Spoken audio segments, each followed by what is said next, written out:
ఈనాటి మన కార్యక్రమాన్ని స్టార్ట్ చేసుకుందాం. పోతున్నటువంటి ఈ యొక్క కార్యక్రమానికి ముఖ్య వక్తగా విచ్చేసినటువంటి బాస రాజేశ్వర్ గారికి మేము స్వాగతం సుస్వాగతం తెలియజేస్తాం.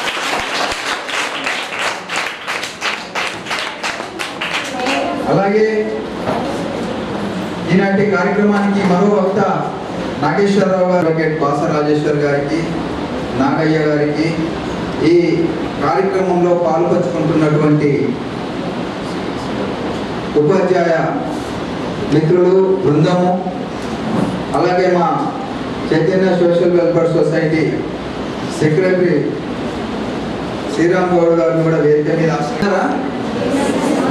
ఏం నచ్చిరమ్మా? ఏమీ లేదా? అయ్యో, మార్నింగ్ నుంచి ఏమీ లేదా? ఆలకించి మెదడులో పెట్టుకోవాలా, అవునా? ఎనర్జీ వస్తుంది. ఎనర్జీ వస్తేనే మనం అర్థం చేసుకోగలుగుతాం. మన మైండ్ పనిచేస్తుంది, కాళ్ళు పనిచేస్తాయి, చేతులు పనిచేస్తాయి, చూపు పనిచేస్తుంది, అన్నీ పనిచేస్తాయి. ఎసారు అక్కడే బతకడం లేదు. తినడానికి బతుకుతున్నామా? బతకడం లేదు కదా. బతకడానికి కోసం తింటాం. చూసారా, చైతన్య సోషల్ వెల్ఫేర్ సొసైటీ అదొక సామాజిక స్వచ్ఛంద సేవా సంస్థ. ఈ చైతన్య సోషల్ వెల్ఫేర్ సొసైటీ తరఫున మనం కొన్ని సామాజిక, సాంఘిక, సాంస్కృతిక అంశాల పట్ల పిల్లల్లో, అటు ప్రజల్లో, విద్యార్థుల్లో, యువకులలో సామాజిక బాధ్యత గురించి ఎంతోమంది సమాజంలో ఈనాడు అనాథలు, అభాగ్యులు, నిరాశ్రయులు చాలామంది ఈనాడు ఉన్నారు. మనం ఉన్నాం, మనకు తినడానికి తిండి ఉంది, పట్టుకోవడానికి బట్ట ఉంది, ఉండటానికి ఇల్లు ఉంది. అసలు లేనటువంటి నిరాశ్రయులు సమాజంలో చాలామంది ఉన్నారు. వారికి కావాల్సినటువంటి మనం సమకూర్చాల్సినటువంటి బాధ్యత, అంటే ఒక సామాజిక బాధ్యత మనకు ఉందా లేదా? ఉంది కదా. ఏదో సినిమాలో ఏమంటాడు, సినిమా చూస్తారా మీరు? చూస్తారా? ఏ హీరో అంటే ఇష్టం? అల్లు అర్జునా?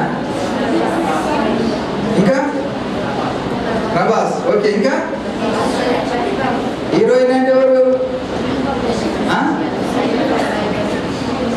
ఓకే, మనం ఇవాళ తిరిగి అని అంటాడు. లేకపోతే ఏమవుతుంది? కడుపు ఉబ్బిపోతుంది. అంటే మన సమాజంలో బతుకుతున్నాం, సమాజం మనకు చాలా ఇస్తుంది. ఈ వనరులు అన్నీ ఎక్కడ వస్తున్నాయి? ప్రకృతి నుంచే కదా, సమాజంలో నుంచే కదా. అంటే సమాజం మనల్ని బతికిస్తుంది. బతికిస్తూ ఉన్నప్పుడు, మనం జన్మించినప్పుడు మన బాధ్యత కూడా ఏంటంటే సమాజానికి ఇవ్వండి.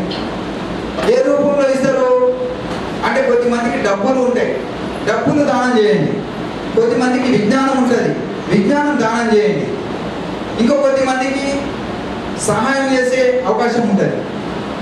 మీకు తెలుసు కదా, బ్లడ్ డొనేషన్, బాడీ డొనేషన్, కళ్ళ దానము, రక్తదానము, అవయవ దానము, ఇలాంటి అనేకమైనటువంటి ఒక సామాజిక బాధ్యత కలిగినటువంటి అనేకమైనటువంటి చేయాల్సినవి ఉన్నాయి మనం. సో తోచింది మనం చదువుతూ, మనం బతుకుతూ సమాజానికి తెలియనటువంటి వాళ్లకు విద్య రూపంలో, విజ్ఞానం రూపంలో, ఆర్థిక విషయాలలో, ఏ విషయాల్లో కూడా మనము వేరే వాళ్ళకు హెల్ప్ చేయాలా, సహాయం చేయాలా? ఎసర్నో మనం ఈ స్థానంలో ఉన్నాం.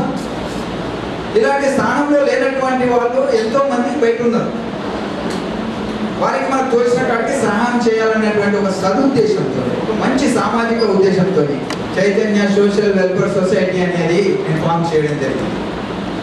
ఈ చైతన్య సోషల్ వెల్ఫేర్ సొసైటీ తరఫు నుంచి సామాజిక అంశాల పట్ల అందరికీ అవగాహన చేస్తూనే అనాథలు ఉన్నారు, అభాగ్యులు ఉన్నారు, వాళ్ళకు ఒక ఆర్థిక సహాయం. మొన్న ఈ మధ్యలోనే ఏది కేజీటీవీలో తల్లిదండ్రులు లేని అనాథ పిల్లలు ఉన్నారు, వారికి బట్టలు లేకుండే మన చైతన్య సోషల్ వెల్ఫేర్ తరఫు నుంచి బట్టలు పోయి వదిలించిన. చాలామంది పండుగలు పబ్బాలు వస్తే పాపం వాళ్ళ తల్లిదండ్రులు ఉంటారు, ఇంటికి వెళ్తారు. వీరికి తల్లి ఉండదు, ఇల్లు ఉండదు, ఏముండదు పాపం.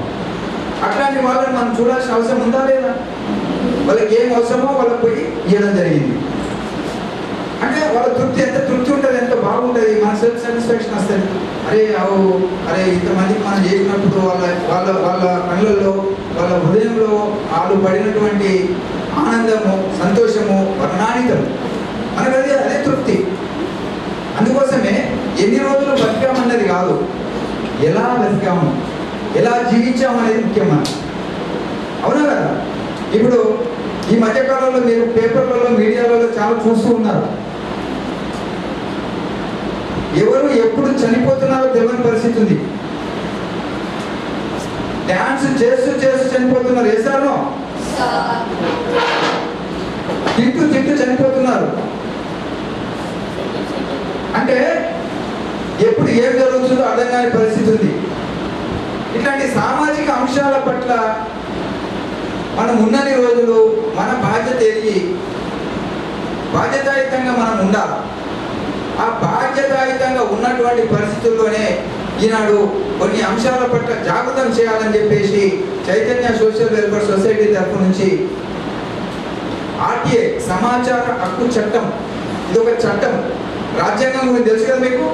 రాజ్యాంగంలో పొందుపరిచినటువంటి అనేక అంశాలు ఉన్నాయి. దాంట్లో సెంట్రల్ గవర్నమెంట్ 2000 ఇది సమాచార హక్కు చట్టము 2005లో అక్టోబర్ 12 నాడు అమల్లోకి తీసుకొని రావడం జరిగింది.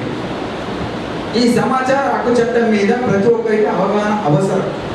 ఈనాడు ఉన్నటువంటి సమాజంలో జవాబుదారీతనం ఉండాలా, పారదర్శకత ఉండాలా, ప్రభుత్వంలో ఏం జరుగుతుంది, మనం ఏం తెలుసుకోవాలా, మన డబ్బులు ఎటుపోతున్నాయి, అసలు ప్రభుత్వం ఏం చేస్తుంది, అవినీతికి పాల్పడుతుందా, అసలు సమాచారం మంచి జరుగుతుందా, ప్రభుత్వ యంత్రాంగం పనిచేస్తుందా లేదా అనేది మనం తెలుసుకోవాల్సినటువంటి ఒక పౌరులుగా, బాధ్యత కలిగిన పౌరులుగా ప్రతి ఒక్కరి మీద ఆధారపడి ఉంది. దీని గురించి తెలియాల్సిన అవసరం ఉంది. అందుకోసమే ఈ సమాచార హక్కు చట్టం గురించి అవగాహన ఇవ్వాలన్నటువంటి ఒక ఉద్దేశంతో ఈనాడు మీ ముందుకు రావడం జరిగింది. డియర్ స్టూడెంట్స్, ఈ కార్యక్రమానికి ఈ సమాచార హక్కు చట్టం మీద ఇంకా చాలా విషయాలు మన ముందున్నటువంటి వక్తలు మాట్లాడతారు. మాట్లాడిన అనంతరం మధ్యలో ఎవరైనా పాటలు పాడే వాళ్ళు ఉంటే సంసిద్ధులు కావాల్సిందిగా నేను కోరుతూ, ఇప్పుడు మన చిన్న వయసులోనే తెలుసుకోవడానికి ఇక్కడికి వచ్చిన మీ అందరికీ ప్రత్యేకంగా అభినందనలు. అయితే మీకు తెలుసుకోవాలని మీరు వచ్చారో లేదో తెలియదు, కానీ మీకు చెప్పాలని చెప్పేసి మన చైతన్య వెల్ఫేర్ సొసైటీ వారు మీ దగ్గర ఒక సెమినార్ నిర్వహించాలని చెప్పేసి మమ్మల్ని ఆహ్వానించారు. దానికి ప్రముఖ న్యాయవాది, అంటే సమాజంలో అనేకమైన పరివర్తనల కోసం పనిచేస్తున్నటువంటి మన నిజామాబాద్ వాసి భాస్కర్ రాజేశ్వర్ గారు సమాచార చట్టం గురించి మీకు పూర్తిగా వివరించేటువంటి అవకాశం ఉంటుంది. అయితే నేను సమాచార హక్కు చట్టం అమలు తీరు ఎట్లా ఉందనే దాని గురించి మీకు కొన్ని పాయింట్స్ చేసిన తర్వాత నేను అయితే మీకు తెలియాలి. సమాచార హక్కు చట్టం అనేది మొత్తం భారతదేశంలో వాళ్ళు మనకి అనేకమైన రకాల సంస్థలు ఉన్నాయి. సంస్థలు అంటే ఇప్పుడు మనం చదువుతా ఉన్నాం, మనకి విద్యాశాఖ ఉంది. అంటే మనందరికీ ఆర్థికమైనటువంటి అంశాలు ఉంటాయి. మనం ఎట్లా పరిపాలించాలా, దేనికి ఎంత ఖర్చు చేయాలా, ఆ ఖర్చులు ఎట్లా పెట్టాలా అనే దానికి ఒక ఆర్థిక శాఖ ఉంటుంది. దాంతోపాటు అనేక మనని రక్షించాలి. ఉదాహరణకి ఇప్పుడు మనం చూస్తూ ఉన్నాం కదా, సమాజంలో పోతుండే దాడులు చేయడం, హత్యలు, అత్యాచారం ఇలాంటి ఘటనలు జరుగుతూ ఉన్నాయి. దాన్ని రక్షించే దానికోసం ఒక పోలీస్ శాఖ అనేది ఉంటుంది. అనేకమైనటువంటి శాఖలు ప్రభుత్వాలలో ఉంటాయి. అది రాష్ట్ర స్థాయిలో ఉంటుంది, కేంద్ర స్థాయిలో ఉంటుంది, అన్ని రాష్ట్రాలలో కూడా ఉంటాయి. అయితే దీన్ని ఎవరు ఇష్టానుసారంగా వాళ్ళు నిర్వహించుతాడు. ఉదాహరణకి మనం ఒక పోలీస్ పని ఒకరు కొట్టాడు, మనం పోలీస్ స్టేషన్కి వెళ్ళి కంప్లైంట్ ఇస్తాం. కంప్లైంట్ ఇస్తే ఎస్ఐ ఏం చేస్తాడు, ఇప్పుడు మనం పేదవాడు, మన దగ్గర డబ్బు లేదు, మన యొక్క రాజకీయం కూడా లేదు, మనమే దెబ్బతింటే పోలీస్ స్టేషన్కి వెళ్ళి కంప్లైంట్ ఇస్తాం. ఇచ్చిన తర్వాత దాన్ని ఎఫ్ఐఆర్ చేయడు. ఇప్పుడు అప్పుడు అడగడానికి ఏం హక్కు కూడా లేదు. అవసరమైతే మన మీదే చివరికి కేసు పెడతారు. అది సమాచార హక్కు చట్టం వచ్చిన తర్వాత ప్రతి పోలీస్ స్టేషన్లో నేను కంప్లైంట్ ఇస్తే ఆ కంప్లైంట్ నాకు ఒక అటెస్టేషన్ చేసి నాకు ఇవ్వాలా, ఇచ్చిన తర్వాత దాన్ని ఎఫ్ఐఆర్ చేసినవా లేదా, ఎందుకు చేయలేదని అడిగేటువంటి హక్కు ఈ సమాచార హక్కు చట్టం ద్వారా మనకు అర్థమవుతుంది. అంటే వీళ్ళ విద్యారంగానికి సంబంధించి ఇవాళ మనంతా బాగా చదువుకొని సమాజంలో ఒక ప్రయోజకులు కావాలని మీ అందరికీ ఉంటుంది. అట్లే మన తల్లిదండ్రులకి ఇంకెక్కువ ఉంటుంది. మన తల్లిదండ్రులు ఇవాళ మీ అందరూ ఇక్కడ ఉంటున్న వాళ్ళు దాదాపు మిడిల్ క్లాస్ అంటే మధ్యతరగతికి సంబంధించినటువంటి కుటుంబాల నుంచి వచ్చిన వాళ్ళు ఇక్కడ ఉంటారు. మనం అందరూ తల్లిదండ్రులు ఏం కోరుకుంటున్నారు?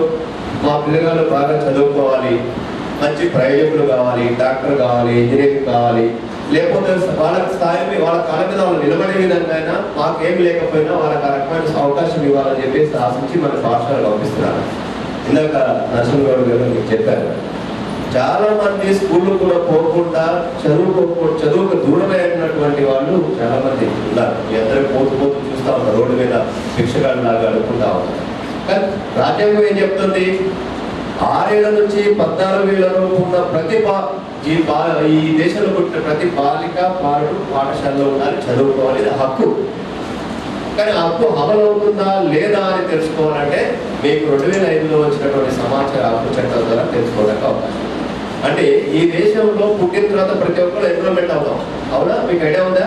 మన డేట్ ఆఫ్ బర్త్ మనందరికీ ఆన్లైన్లో డేటా అప్లై చేసిన తర్వాత ఈ దేశంలో ఎంతమంది బాలికలు ఉన్నారు, వాళ్ళ వయసు ఏంటి, వాళ్ళ యొక్క చదువుకుంటున్నారా లేదా, వాళ్ళ యొక్క మన యొక్క ఆరోగ్యం గురించి కూడా అప్డేట్ అవుతాము. కాబట్టి ఇటువంటి సందర్భంలో దేశంలో ఉన్నటువంటి చాలా మంది చదువుకు దూరం అవుతా ఉన్నారు. అటువంటి దూరం అవుతున్న వాళ్ళని చదివించాలని చెప్పేసి ఈ సమాచార హక్కు చట్టం ద్వారా వాళ్ళకి పెట్టిన నిధులు ఏంటి, ఖర్చులు ఏంటి, వాటికి సక్రమంగా ఎందుకు అమలు కాలేకపోతున్నాయి అని తెలుసుకోవడానికి ఒక అవకాశం ఆ సమాచార హక్కు చట్టం ద్వారా ఉంటుంది. అట్లే మనందరికీ ఇవాళ మీరందరూ చూశారు, ఇంతకుముందు రాజకీయ అంశాలు కూడా మీరు పేపర్ చదువుతారు. అందరూ పేపర్ చదివేటప్పుడు ఎంతమంది చేయదండి? పేపర్ చదివేటాడు, ఎనీ పేపర్. సో ఓకే, మీ అందరికి విజ్ఞప్తి చేస్తా ఉన్నాం, ప్రతి ఒక్కరు పేపర్ చదవాలి. మీ ఉపాధ్యాయులు కూడా దాదాపు మీ ఎలా చూస్తే అక్కడ ఉన్నది. బహుశా మార్నింగ్ అంటే మీ ప్రేయర్ సందర్భంలో రోజువారీ న్యూస్ ఏదైనా లేకపోతే మంచి కొటేషన్లు చెప్తా ఉంటారు, వారి పత్రికలలో వస్తాయి. మీరు పత్రికలు చదవడం అలవాటు చేసుకోండి. ఎందుకంటే పత్రికలు చదవడం అలవాటు చేసుకోకపోతే మనం సమాజాన్ని మన పరిపాలిస్తున్న వాళ్ళు సక్రమంగా పరిపాలిస్తున్నారు లేదా, లేదా మన కోసం ఏ పథకాలు తీసుకొస్తున్నారు, ఆ పథకాలు సక్రమంగా అమలు అవుతున్నాయా లేదా అనేది మనం తెలుసుకోలేకపోతే మనం మన తల్లిదండ్రులు కోరుకున్న ఆలోచన కానీ మీరు కోరుకున్నటువంటి లక్ష్యాలు ఏదైతే ఉందో అవి నెరవేర్చడం అనేది సాధ్యం కాదు. ఎందుకు? మనకు అవకాశాలు ఏమున్నాయని తెలుసుకోవాల్సినటువంటి అవసరం మనకి ఉంటుంది. అందుకని ఇవాళ మీరు చదువుకోవడానికి ఉన్నటువంటి సౌకర్యాలు ఏమున్నాయో కూడా తెలుసుకునేటువంటి అవకాశాలు ఈ సమాచార హక్కు చట్టం ద్వారా తెలుసుకోవచ్చు. అంటే మీరు ఉదాహరణకి పెద్ద నాయకుడు ఆయన, సిపిఎం పార్టీ, కమ్యూనిస్ట్ పార్టీ, ఆయన ప్రజలకి హక్కు ఉండాలి, ప్రజాస్వామ్యయుతంగా వాళ్ళు పన్నులు కడుతున్నారు, ఆ పన్నులు సక్రమంగా ఖర్చు అవుతున్నాయా లేదా, ఆ ఖర్చులు తెలుసుకునేటువంటి బాధ్యత హక్కు ప్రజలకు ఉండాలని చెప్పేసి ఆ రోజున ప్రభుత్వం మీద ఒత్తిడి చేసి ఒక చట్టాన్ని రూపొందించి దాన్ని పార్లమెంట్ అమలు చేయాలని చెప్పేసి చేయడం ద్వారా ఈ రోజు చట్టం అనేది వచ్చింది. దాని మూలంగా చాలా మంది చాలా విషయాలు తెలుసుకుంటారు. ఆయననే అంటే రాజకీయ పార్టీలకి నిధులు ఎక్కడి నుంచి వస్తున్నాయి, ఎవరు ఇస్తున్నారు అని చెప్పేసి ఒక అప్పీల్ వేస్తే ఆ అప్పీల్ ద్వారా ఏ పార్టీకి ఎంత డబ్బులు ఇచ్చారు, ఎవరు ఇచ్చారు అనేటువంటి అంశాలు కూడా తీస్తే మొత్తం అక్రమంగా సంపాదించిన డబ్బులు ఏవైతున్నాయో అవి రాజకీయ పార్టీలు చాలా పార్టీలకి మన పరిపాలిస్తున్న పార్టీకి ఇస్తున్నారు. దీన్ని తప్పు అని చెప్పేసి సుప్రీంకోర్టు కూడా చెప్పింది. అంటే మనకి ప్రతిదీ తెలుసుకునేటువంటి హక్కు ఈ సమాచార హక్కు చట్టం ద్వారా తెలుస్తుంది. అయితే కోరికలు కావచ్చు, మనం కోరుకున్నటువంటి లక్ష్యాలు కావచ్చు, వీటిని నెరవేర్చాలంటే మనకు ఉన్నటువంటి చట్టాలు ఏంటి, వాటి అమలు తీరు ఏంటి, దానికి అనుగుణంగా మనం ఎక్కడ ఉన్నాం, మన భవిష్యత్తు ఎట్లా ఉంటుంది అనేది మనకు అర్థం కావాల్సిస్తా ఉన్నాం.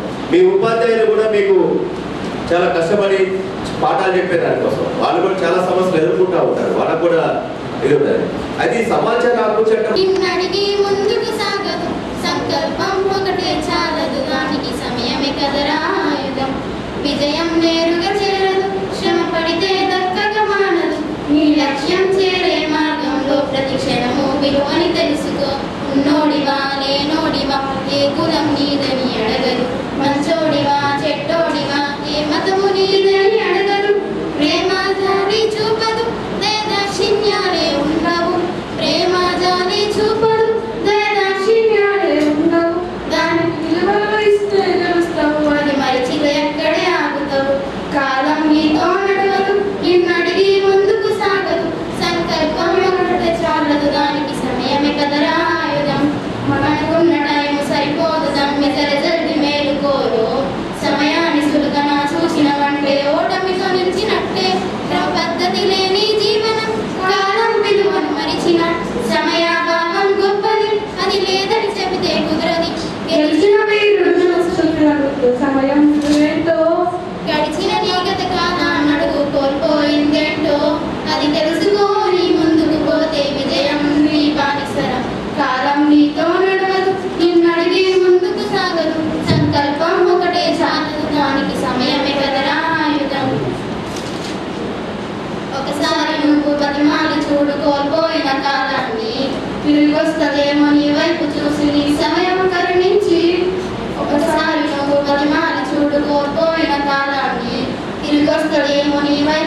ఈ సమయం కరుణించి నిన్నే నిన్నుగా మలిచేవురా సమయం అంటే తమ్ముడా నిలువలతో నీ బతికే బ్రతుకును అందిస్తదిరా నిండుగా క్రమశిక్షణ నేర్పిస్తదిరా సమయం నిత్యం స్వేరో సైనికుడై సాగరా కాలం నేనేస్తాం ఆ జెండా ఎత్తి నడవర తమ్ముడ ధైర్యం నీకను నిత్యం కాలం నీతో నడవదు నిన్నడిగే ముందుకు సాగదు సంకల్పం ఒకటే చాలదు దానికి సమయమే కదరా ఆయుధం విజయం నేరుగా చేరదు శ్రమ పడితే దక్కగా మానదు నీ లక్ష్యం చేరే మార్గంలో ప్రతి క్షణము విలువని తెలుసుకో.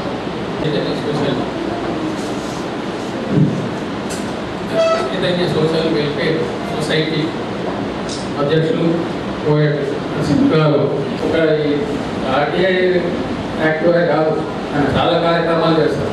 ఈరోజు ఆయన ఎందుకు చేస్తున్నాడంటే ఆర్టీఐ అనేది రైట్ టు ఇన్ఫర్మేషన్ యాక్ట్ అనేది 2005లో 2వ తారీఖు నేను మన 2012 కదా రానాడు మీటింగ్ పెట్టేది ఉండే వాస్తవం కొద్దిగా ఆయన బిజీ ఉన్నా అని చెప్పేసి ఈరోజు పెట్టారు. అయితే ఏంటిది ఆర్టీఐ సమాచార హక్కు చట్టం ఏం చెప్తారు? మనకి ఏదైనా ఇన్ఫర్మేషన్ కావాలంటే ఇంతకుముందు వీళ్ళు సామాజిక స్పృహ గురించి ఆర్టీఐ గురించి ప్రచారం చేస్తారు. మీకు చాలా మటుకు అర్థమై ఉంటుంది. అయితే దీన్ని 2005లో పాస్ అయినా కానీ ఇది మన దాకా రావడానికి కొంత కాలం పట్టింది. దీని ద్వారా మనం ఏం సాధిస్తాం? ఇన్ఫర్మేషన్, మనకు కావాల్సిన సమాచారం. అది ఏ సమాచారం? ఇప్పుడు మీరు ఎడ్యుకేషన్ సంబంధించిన స్టూడెంట్స్ మీకు అంటే డిఈఓ ఆఫీసులో పోయి అడగవలసిన అవసరం ఏంటిది? అసలు ఈ డిఈఓ ఆఫీసు ఎలా పనిచేస్తుంది, వీళ్ళు ఎంతమంది పనిచేస్తుంది, ఎంతమంది తీసేస్తున్నారు, మాకు ఇవ్వండి అని చెప్పేసి సమాచారం ఇవ్వండి అంటే అదేవిధంగా ఈ నిజామాబాద్ జిల్లాలో ప్రైమరీ స్కూల్ అని, తర్వాత మిడిల్ స్కూల్ అని, అప్పర్ స్కూల్ అంటారు, తర్వాత హై స్కూల్స్, ఇవన్నీ ఎన్నున్నాయి, నాకు ఇన్ఫర్మేషన్ కావాలా అంటే కంపల్సరీగా పని ఇవ్వడం జరుగుతుంది. ఇది మీకు సంబంధించింది. చట్టాలు అనేది 100ల సంఖ్యలో మన తెలంగాణలో చట్టాలు ఎన్ని ఉన్నాయంటే అడ్వకేట్ చెప్పలేడు, జడ్జి కూడా చెప్పలేడు. అన్ని చట్టాలు ఎప్పుడైతే సమస్య వస్తుందో అప్పుడే దాన్ని వేసుకుంటారు. అందులో ఇది సమాచార చట్టంలో నాకు హక్కు ఇచ్చేది. దీని ద్వారా మనకు హక్కు ఏదో దయాదక్షిణల మీద దరఖాస్తు పెట్టుకుంటే వాళ్ళు ఇచ్చేది కాదు. ఇది మన రైట్ టు ఇన్ఫర్మేషన్, రైట్ అనేది అంటే హక్కు. సమాచారాన్ని పొందే హక్కు అనేది చట్టం తయారు. అటు ప్రభుత్వానికి ఏంటి బాధ్యత ఇచ్చే బాధ్యత. మనకు సమాచారాన్ని పొందే హక్కు మనకు హక్కు ఉంటుంది, ప్రభుత్వానికి ఇచ్చే బాధ్యత ఉంటుంది. ఎంత పవర్ఫుల్ చట్టాన్ని ఎన్నో ఉంటాయి. ఇసుక మీద ఉంటుంది, గాలి మీద ఉంటుంది, నీరు మీద ఉంటాయి, ప్రతి దాని మీద చట్టాలు ఉంటాయి. ఏదో మా ఇంటి పక్కన తయారు చేస్తున్న దిబ్బ కనబడుతుంది కాబట్టి అదంతా నేను తరలించుకొని పోయి మా ఇంటికి ఇల్లు కట్టుకుంటానంటే కట్టలేదు. సరే, ఇల్లు కూడా కట్టినప్పుడు బోర్ వేయడానికి కూడా ఇష్టంలో వేయలేదు. ఎంఆర్ఓ పర్మిషన్ తీసుకోవాలి, లేకుంటే నీకు బోర్ వేయడానికి వీలు. అవి కూడా ఎన్ని వేయాలని ఇట్లా వాళ్ళకు డిస్కస్ చేస్తారు. అంటే ఇవన్నీ మనం తెలుసుకున్న అవసరం లేదు. ఇప్పుడు మీకు అవసరం లేకున్నా కానీ పౌరులైన తర్వాత దానికి మీకు అవసరం.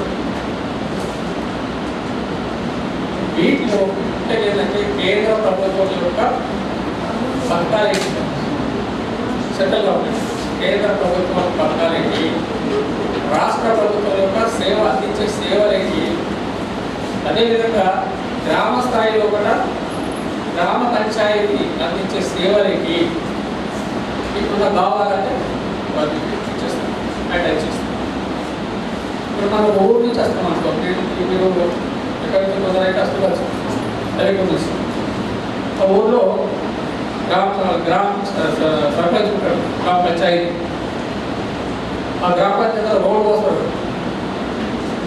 రోడ్డు వస్తే అక్కడ మనం అడగచ్చు, ఈ రోడ్డుకి ఎంత శాంక్షన్ అయింది, ఎంత దూరం అయింది రోడ్డు, కాంట్రాక్టర్ ఎవరు, బడ్జెట్ ఎంత ఉన్నది, ఇంకెంత మిగిలింది, నాకు లెక్కలు కావాలా అంటే తప్పకుండా ఇవ్వాల్సిన బాధ్యత ప్రభుత్వం. ఎంత పవర్ఫుల్ ఈ చట్టం లేదనుకో అని అడగలేదు. గోవా ఏం అడుగుతాం, నీకు బతికలేదు గోవా అంటారు, ఇక్కడ అడగడానికి వీలేదు. నేను ఇయ్యను అంటే అది నేరమైతుంది, వాళ్ళకు పెనాల్టీ వేస్తారు. తర్వాత దీంట్లో కమిషన్స్ ఉంటాయి, వాళ్ళకు జైలు శిక్ష ఉంటాయి. అయితే మరి ఎవరికి అప్లై ఇవ్వలేదు, ఇది ప్రైవేట్ స్కూల్, గవర్నమెంట్ స్కూల్ కాదు. మీరు ఈ స్కూల్ గురించి ఎవరైనా కానీ ఆర్టీఏ కింద దరఖాస్తు చేసుకున్నారు. ఈ స్కూల్లో ఎంతమంది టీచర్స్ ఉన్నారు, నాకు ఈ బడ్జెట్ అవుతుంది, నాకు రేపు ఏంటంటే రాఅనేది మీకు అప్లికేబుల్ కాదు, నేను ఇయ్యమని చెప్పి తెలుసుకొస్తారు. ఎందుకంటే ఇది కేవలం గవర్నమెంట్ ఇన్స్టిట్యూట్స్ అంటే ప్రభుత్వాలకే వర్తిస్తుంది, ప్రైవేట్ సంస్థలను వర్తించారు. ప్రైవేట్ సంస్థలు ఎక్కువ వర్తిస్తుంది, దీనికి ఫండింగ్ వస్తుంది. గవర్నమెంట్ కూడా కొన్ని స్కూళ్ళకు ఇస్తారు. ఫండింగ్ ఇచ్చినప్పుడు అప్పుడు ఆ సమస్య ఈ పరిధిలో వస్తుంది. సో ఈ విధంగా మనం దరఖాస్తు వేయడం, సమాచారం పొందడం ఇప్పుడు ఎలా వేసుకోవాలి దరఖాస్తు అంటే మీరు తెల్ల కాగితం మీద మీ పేరు, మీ అడ్రస్, తర్వాత ఎవరికి అడుగుతుంది వాళ్ళకు అడ్రస్, ఏ ఆఫీస్ అడుగుతుంది, రేపునా జ్యుడిషియరీగా, పోలీస్ డిపార్ట్మెంటా, క్లియర్గా ఎవరికి అది రాసిన తర్వాత ఏం అడుగుతున్నాం అనేది కూడా క్లారిటీ ఉండాలి. వేగుకుండా ఏం అడుగుతున్నా అనేది సబ్జెక్టులో ఉండదు, క్లారిటీగా ఈ ప్రశ్న అడగాలి, ఇవ్వ నాకు పలాంటి విషయం కావాలి అని క్లారిటీగా అడగాలి. ఆ విధంగా తెల్ల కాగితం మీద రాసి దాని కొంత ఫీజు పెట్టింది. బాగా ఈదాలకు అవసరం లేదు, దానికి కొద్దిగా మెరుగైన జీవితం గడుపుతున్నారు అనుకోండి, వాళ్ళకు ఒక 10 రూపాయల టికెట్ పెట్టేసి సబ్మిట్ చేస్తే అది తీసుకుంటాం. దాన్ని ఎక్కడ చేయాలా, ప్రతి ఆఫీసులో కార్యాలయం, మున్సిపల్ కార్పొరేషన్ ఉంది. ఈ రోడ్ల విషయం కానీ, డ్రైనేజ్ విషయం కానీ, లేక అండర్గ్రేడెడ్ సిస్టమ్ కానీ నాకు అంతా ఇన్ఫర్మేషన్ కావాలని చెప్పేసి నేను మున్సిపల్ కార్పొరేషన్ అడిగితే అప్పుడు వాళ్ళు ఇన్ఫర్మేషన్ ఇస్తారు. అంటే ఈ విధంగా మీకు ఈ ఇన్ఫర్మేషన్ గురించి క్లారిటీ రాసి మళ్ళీ మీ సంతకం పెట్టేసి మీ ఫుల్ నేమ్ రాసి మీ ఫోన్ నెంబర్ ఇచ్చి మీ అడ్రస్ రాసి తర్వాత ఎన్వలప్ సెల్ఫ్ అడ్రస్ ఎన్వలప్ అది పెట్టేసి నేను మున్సిపల్ కార్పొరేషన్ ఉంటారు కదా, ఆ కార్పొరేషన్ ప్రతి ఆఫీసులో ఒక పబ్లిక్ ఇన్ఫర్మేషన్ ఆఫీసర్ ఏదైనా సరే, ఏ డిపార్ట్మెంట్ అయినా సరే దాంట్లో పబ్లిక్ ఇన్ఫర్మేషన్ ఆఫీసర్ ఆయనకు మనం దరఖాస్తు చేయాలి. కార్పొరేషన్ కానీ, హోమ్ కానీ, లేక ఇతర ఏ విషయాలు ఉంటాయి, పోలీస్ స్టేషన్లో కానీ పబ్లిక్ ఇన్ఫర్మేషన్ ఆఫీసర్స్ అని ఉంటారు, వాళ్ళకి ఇవ్వాలి. ఇస్తే వాళ్ళు సెర్చ్ చేసి టైం లిమిట్ పెడతాం. 30 రోజుల గడువు పెట్టుకున్నాను చట్ట ప్రకారం. ఏంటంటే 30 రోజుల గడువు ప్రకారం 30 రోజుల దాకా వాళ్ళు ఆలోచించి సేకరణ చేసి వారి కలిపి మనం ఇచ్చేస్తాం. పోలీస్ స్టేషన్లో ఆ విధంగా మనం ఇన్ఫర్మేషన్ కడతామనుకో, సరే పలానా వ్యక్తిని అరెస్ట్ చేసిండు, ఎఫ్ఐఆర్ అయిందా లేదా, అసలు ఆయన అరెస్ట్ చేసిందా లేదా, మాకు ఇన్ఫర్మేషన్ ఇవ్వని అని చెప్పైతే 30 రోజుల దాకా వర్తిస్తుందా? వర్తిస్తే 45 గంటల్లో కూడా పోలీసులు వాళ్ళు సేఫ్టీ అవసరం ఉంటుంది. ఇంత విషయాల 30 రోజులు గడువు తీసుకుంటాం. ఈ విధంగా మనం ఏ ఇన్ఫర్మేషన్ అన్నా కానీ మనం ఆర్టీఐ ద్వారా మనం పొందవచ్చు. ఇంతకుముందు మనకు ఆర్టీఐ చట్టం రాకముందు ఈ ఇన్ఫర్మేషన్ అంతా ఎమ్మెల్యేలు, ఎంపీలు, చట్టసభలు అంటే పార్లమెంటులో లేదా అసెంబ్లీలో స్పీకర్ అడిగేవారు. సార్ మా నిజామాబాద్ జిల్లా పలానా స్ట్రీట్ ఎన్ని స్ట్రీట్ ఉన్నాయి, పలానా స్ట్రీట్ సంగతి ఏంటి, మాకు ఇన్ఫర్మేషన్ కావాలంటే ఆయన తెప్పించి ఆయన చేస్తాం. కానీ ఈ చట్టం ద్వారా మనం ఎంత పవర్ఫుల్ ఒక ఎమ్మెల్యే, ఎంపీ ఎలా అయితే పొందగలుగుతున్నాడో మనకు హక్కుగా మనం పొందుతాం. ఈ ఆర్టీఐ అంత పవర్ఫుల్. దీన్ని మనం నిరంతరం కాపాడుకోవాలి. ఏంటంటే ఈ చట్టం వచ్చిన తర్వాత ఎంప్లాయీస్, గవర్నమెంట్ ఆఫీసర్స్ అందరికీ తప్పుతాయి. అర్థమైనంతా ఏదో అడుగుతుంటారు, అర్థం పెట్టి అంటే ఏ చట్టం రాకే.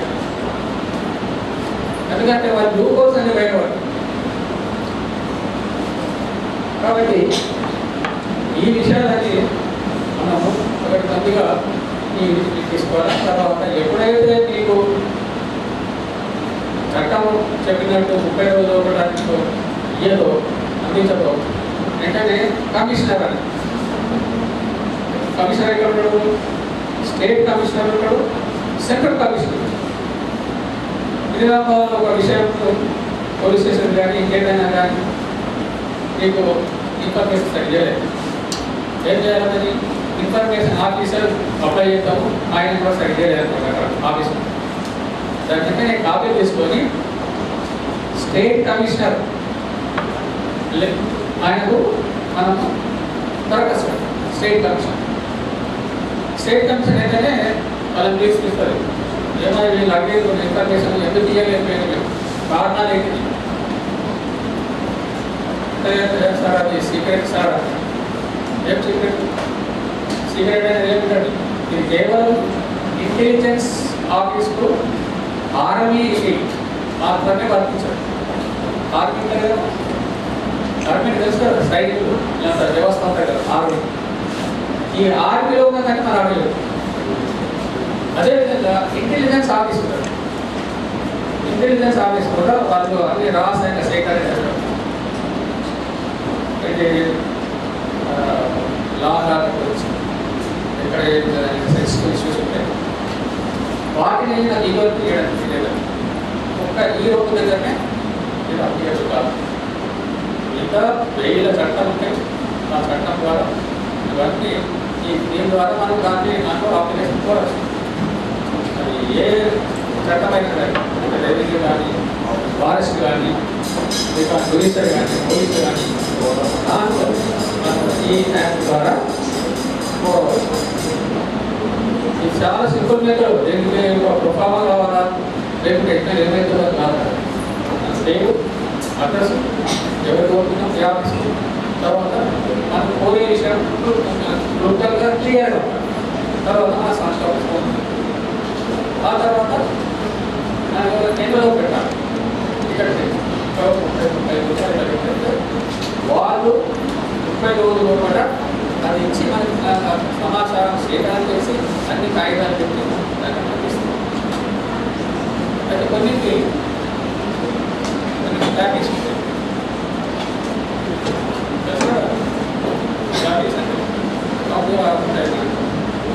కంప్యూటర్ తెలుసుకోవాలి, తెలుసుకోవాలి.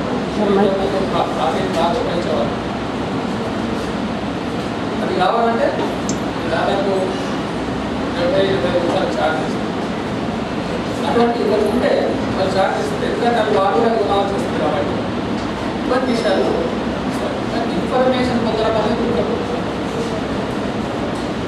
అయితే ఈనాడు ఏమైందంటే వాట్సాప్లలో ఫేక్ న్యూస్ విపరీతంగా సమాజం జరుగుతుంది. ఏదేదో గుజరాత్లో అదేంటది గుజరాత్లో సంబంధమైన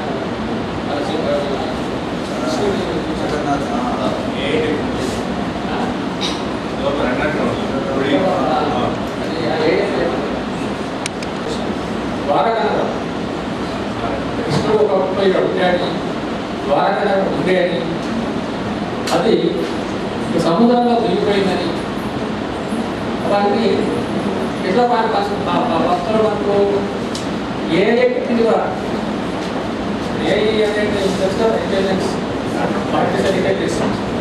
ఆర్టిఫిషియల్ ఇంటెలిజెన్స్ అది ఏమైనా చేయగలుగుతుంది ఏం చేయమంటే అదే ఇప్పుడు ఒకసారి నేను మనం వీడియోస్ పెడుతున్నాను మోడీ ఎక్కడ నడుచుకుంటా పోతాడు అతను నడతాడు ఏమన్నా ప్రయత్నిస్తాడు ఇండియా కానీ నడుస్తాడు నడుచుకుంటా పోతే ఏమైతే కుక్కెమ్మడవాడు ఆయన ఉంటాడు కుక్కెమ్మ పట్టింది ఏమో లేకపోతే ఇది వైరల్ చేస్తాడు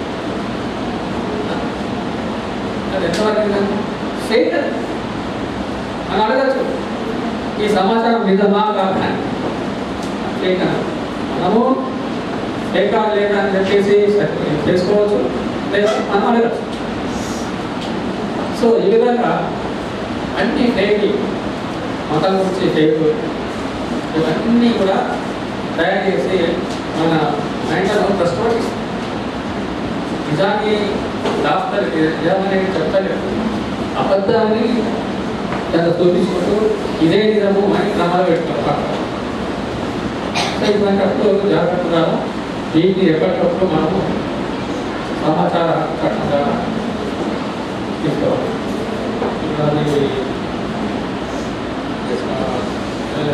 శ్రీకృష్ణుడికి ఏమో కదా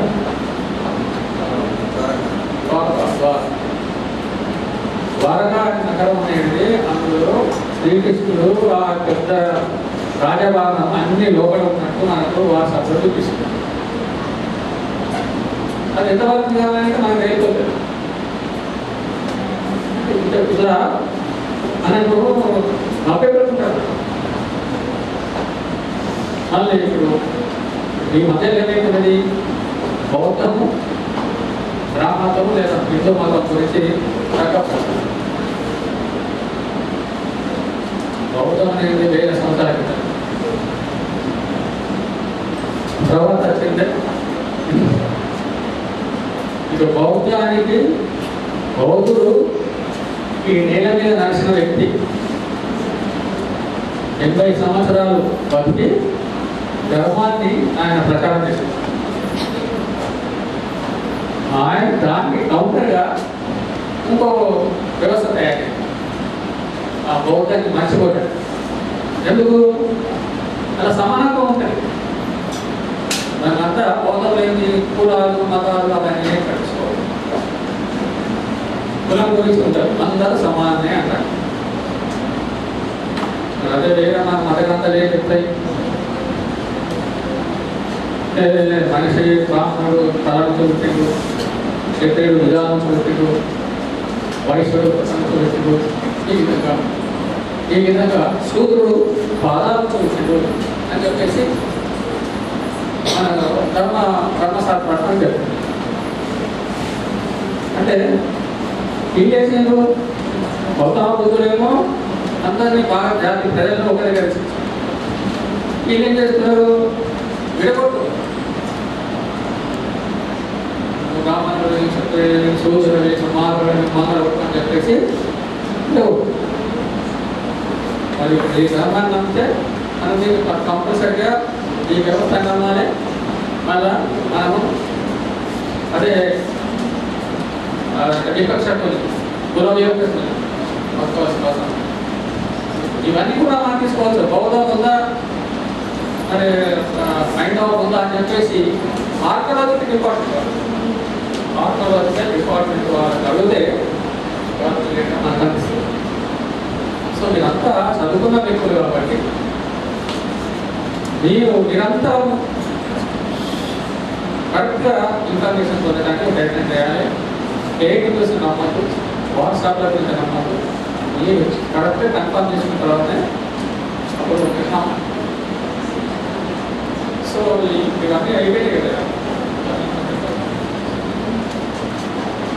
మీకు చట్టం గురించి అవగాహన వచ్చింది కదా, RTX. సో ఈ చట్టాన్ని ఇప్పుడు మీకు పని రాదు, కానీ మీకు ఇప్పుడు ఏదైనా ఇన్ఫర్మేషన్ కావాలంటే మీ తల్లిదండ్రుల ద్వారా అప్లై చేయాలి. మీ మైనర్స్ మేజర్స్ ద్వారా అప్లై చేస్తారు. కానీ ఆ నాలెడ్జ్ మీకు ఉండాలి. నువ్వు చెప్తావు డాడీ ఇన్ఫర్మేషన్ యాక్ట్ చట్టం ఉన్నది, దాని ద్వారా అప్లై చేయి, ఎందుకు రాదు చూస్తాను అని గట్టిగా మాట్లాడాలని చెప్పాలి. వాళ్ళకి ఏదైనా ఇట్లా మన తల్లిదండ్రులు ఇన్ఫర్మేషన్ చట్టం ఉంటారు. అది ఇస్తే ఎందుకు లేదు, ఎందుకు తల్లిదండ్రులు పెట్టినాం లేకపోతే దుర్మణ వర్తలకి ఏ శిక్ష అవుతుంది, నువ్వు అప్లై చేయు అని చెప్పేసి నాకు గౌరవించాలి. చాలా విషయాలు ఉన్నాయి కాబట్టి కృతజ్ఞత తెలియజేసుకుంటూ ఉన్నాము. సార్ చెప్పిన దాంట్లో మీరు ఉన్న దగ్గర, మీరు నివసిస్తున్నటువంటి గల్లీలో ఏముంటాయి? డ్రైనేజ్ ఉంటుందా? ఉండదా? ఉంటుంది కదా. మోర్లు ఉంటారు, దాన్ని మోరీలు. రోడ్లు ఉంటాయా? ఉంటాయి కదా. ఆ రోడ్లు ఇప్పుడు బియ్యం తెచ్చుకుంటారు, బియ్యం వెనకాల వస్తాయి, రేషన్ షాప్లో పోస్తారు కదా. మళ్ళీ బియ్యం ఎన్ని వస్తున్నాయి, ఎన్ని పోతున్నాయి, అసలు గవర్నమెంట్ ఎంత ఇస్తుంది?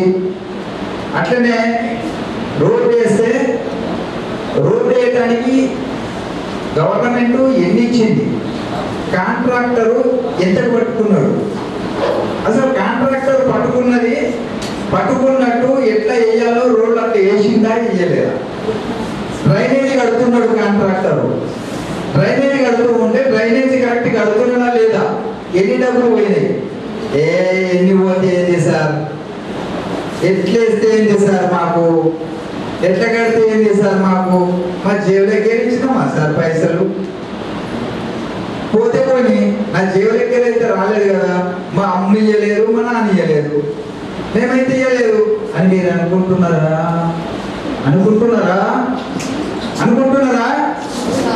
ఎస్, మీ అమ్మ ఇచ్చింది, మీ నాన్న ఇచ్చిండు, మనం పైసలు ఇస్తేనే వాడు కడుతున్నాడు, లేకపోతే కట్టడి. యాడికి లక్షల పైసలు, మళ్ళా యాడికి లక్షలేమో పైసలు, అవి మన పైసలే, మన నాన్న సంపాదించినటువంటి డబ్బులే, మన తల్లిదండ్రులు సంపాదించినటువంటి డబ్బులే కడుతున్నామమ్మా.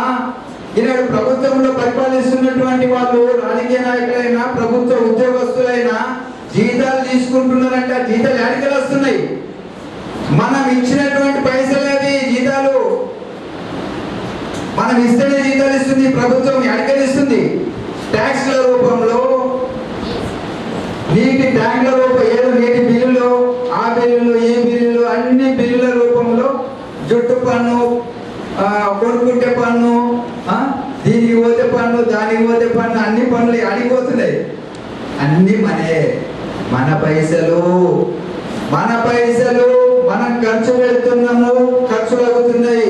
మనం పెట్టినటువంటి పైసలు ఎట్లా ఖర్చు అవుతున్నాయి అనేది మనం తెలుసుకోవాలా లేదా?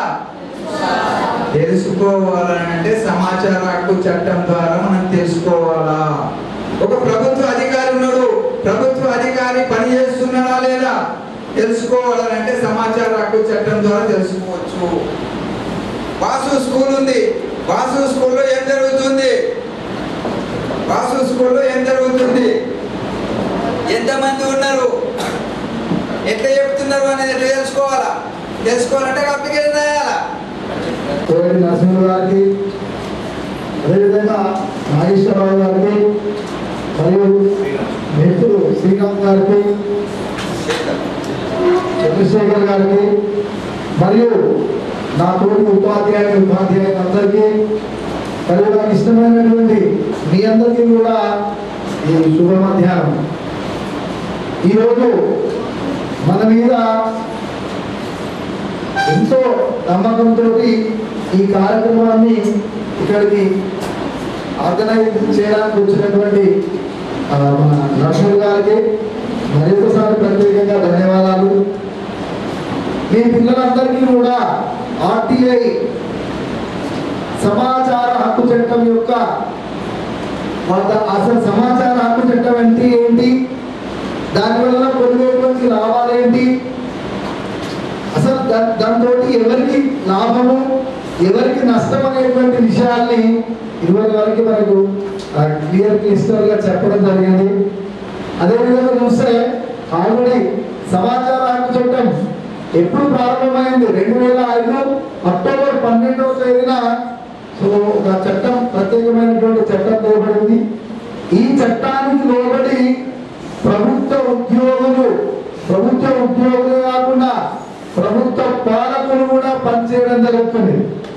ఎక్కడైతే ఈరోజే చదువుకున్న న్యూస్, మన కాళేశ్వరం ఈఎన్సి మన నాయక్ గారు ఎవరైతే ఉన్నారో ఆయన నీటిపారుదల శాఖ స్పెషల్ సెక్రటరీ గారు, ఇంకా రామ్ నాయక్ ఎవరు ఉన్నారు, వాళ్ళందరి యొక్క ఆస్తులను అటాచ్ చేయడం జరిగింది. ఇవన్నీ ఎలా పాపులర్ అవుతున్నాయంటే కేవలం సమాచార హక్కు చట్టం ప్రకారమే. సామాజిక కార్యకర్తలు నాగేశ్వరరావు గారు వంటి వారు, శ్రీరామ్ వంటి వారు, నర్సింగ్ వంటి వారు ఒక అప్లికేషన్ ఫామ్ తీసుకుపోయి ప్రిస్క్రైబ్ ఫార్మాట్ లో ఉన్నటువంటి ఆ ఫార్మాట్ ని వాళ్ళు ఏ సమాచారం అయితే కావాలో దాన్ని ఆ ఆఫీస్ లో కోరడం జరుగుతుంది. దానికి సంబంధించినటువంటి రుసుము ఏదైతే ఉంటుందో నగదు రూపంలో కానీ, చెక్ రూపంలో కానీ, పోస్టల్ ఆర్డర్ రూపంలో కానీ పేయడం జరుగుతుంది అని కోరితే అటువంటి సమాచారాన్ని క్లియర్ గా 30 రోజులలో మీకు ఇవ్వాలి. లేదంటే దానికి పైనటువంటి జిల్లా వాళ్ళు ఇవ్వకపోతే రాష్ట్ర స్థాయిలో అప్లై చేసుకోవడం జరుగుతుంది. సో ఈ విధంగా ఎవరు కూడా లేకపోతే కమిషనర్ సమాచార శాఖ కమిషనర్ గారు ఉంటారు, వాళ్ళకు కూడా అప్లై చేసుకోవడం జరుగుతుంది.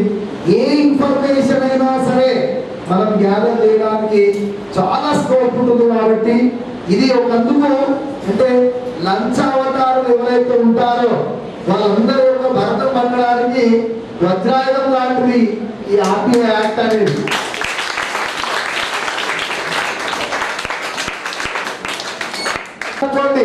ఆ ఇంజనీర్ గారికి ఒక మంచి బంగ్లా ఉంది, గవర్నమెంట్ ప్రొవిజన్ ఉంది, ఒక మంచి కారు ఉంది, అన్ని సకల సౌకర్యాలు ఉన్నాయి.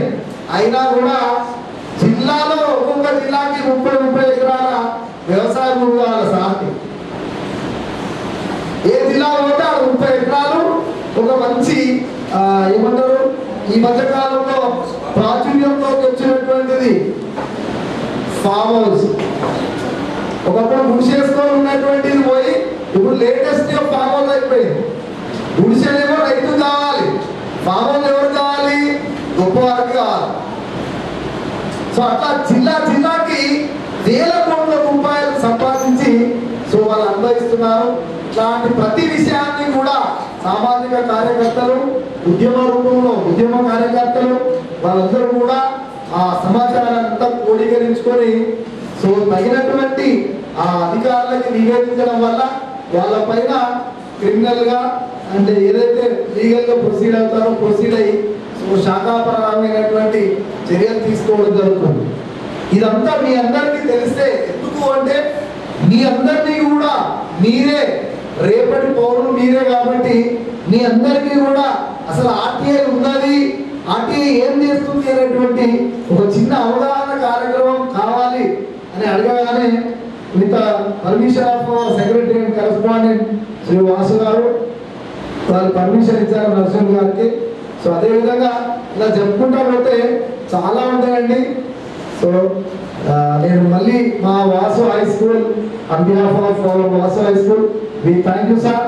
మీ అమూల్యమైనటువంటి సమయాన్ని మాకు ఇచ్చి మా పిల్లలకి కావాల్సినటువంటి ఇన్ఫర్మేషన్ ని షేర్ చేసినందుకు థ్యాంక్ యూ అనండి. Thank you sir.